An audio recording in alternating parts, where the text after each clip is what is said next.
નમસ્કાર। આજે છોટાઉદેપુર માટે બે સારા સમાચાર છે। એક આપણે વડોદરા ગેસ લિમિટેડ સાથે જે એમઓયુ થયું છે, જેમાં આપણે પાઇપ્ડ ગેસ કનેક્શન આપી રહ્યા છે, એની વાત કરી છે। બીજા જે અત્યારે અમે અહીંયાથી આપણા જિલ્લામાં જે ગેરકાયદેસર રેતી ખનન ચાલી રહ્યું છે, એના સામે કડક પગલાં લેવામાં આવ્યા છે। એના માટે અમે અહીંયાથી રેવન્યુની બે ટીમ બનાવવામાં આવી હતી અને બંને ટીમ દ્વારા તપાસ કરવામાં આવી હતી। પહેલી તપાસ 8 મઈ તેજગઢ ખાતે થઈ હતી। એમાં બે સ્ટોકની માપણી થઈ હતી અને એમાં ગેરકાયદેસર સંગ્રહ અને નિકાસ જણાવવામાં આવ્યું હતું અને એના સામે અરાઉન્ડ 31 લાખની દંડ એમના સામે કરવામાં આવી છે અને બંને સ્ટોક રદ પણ કરવામાં આવ્યો છે। અને બીજી જે એક બહુ મોટી રેડ રતનપુર સંખેડા તાલુકા ખાતે જે વડોદરા જિલ્લાના બોર્ડર ઉપર આવે છે, ત્યાં કરવામાં આવી હતી। ત્યાં આપણી સરકારી 20 હેક્ટરની એક જગ્યા છે, જ્યાં એક જ બ્લોક મંજૂર થયા છે અને બીજા બધા બ્લોક અત્યારે પ્રોસેસમાં છે।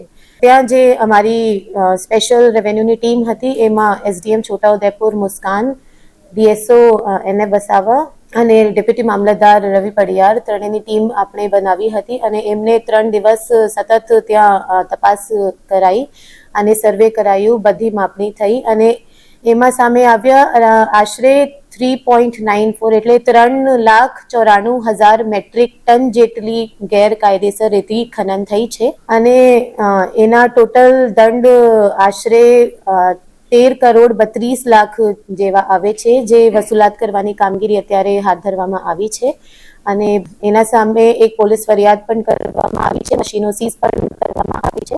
આ બધા જે સ્ટેપ્સ લેવામાં આવી રહ્યું છે, બતાવે છે કે સરકારની જે કડક સૂચના છે, જેટલા ગેરકાયદેસર રેતી ખનન અત્યારે ચાલી રહ્યા છે જિલ્લામાં, એમના સામે સતત કડક કાર્યવાહી કરવામાં આવશે અને જે રેતીના માફિયા અત્યારે જિલ્લામાં કામ કરી રહ્યા છે, કોઈ પણ સંજોગોમાં આ લોકોએ કંઈ સપોર્ટ આપવામાં આવશે નહીં અને એકદમ કડક કાર્યવાહી કરવામાં આવશે અને સરકારની કડક સૂચના છે કે જરૂર પડે તો પાસાની કાર્યવાહી રેતી ખનન માફિયા જે છે એના સામે પાસાની કાર્યવાહી પણ કરીએ।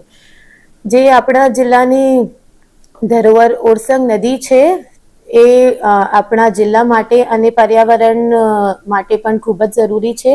તો આપણી જિલ્લાની પ્રાથમિકતા રેતી ખનન આપણા જિલ્લાની બહુ ઇમ્પોર્ટન્ટ ઇકોનોમિક એક્ટિવિટી છે, પણ એના સાથે પર્યાવરણ આપણા જળવાય આ પણ ડિસ્ટ્રિક્ટ એડમિનિસ્ટ્રેશનની રિસ્પોન્સિબિલિટી છે। તો બંનેને આપણે એકદમ ઇક્વલી ઇમ્પોર્ટન્સ આપીને આગળ વધીએ અને આવતા સમયમાં અમે લોકો એક નવા પ્રોજેક્ટ પણ લાવી રહ્યા છે। અત્યારે ઓરસંગ નદી જે છે, અમુક ટાઈમ આપણે જોઈ શકીએ કે ઓરસંગ એકદમ સુખાઈ જાય છે જ્યારે સમર્સ આવે છે, તો ઓરસંગના રેજ્યુવિનેશન આપણે કેવી રીતે કરી શકીએ એના માટે પણ અમે લોકો આવતા મહિનામાં કાર્યવાહી હાથ ધરીએ।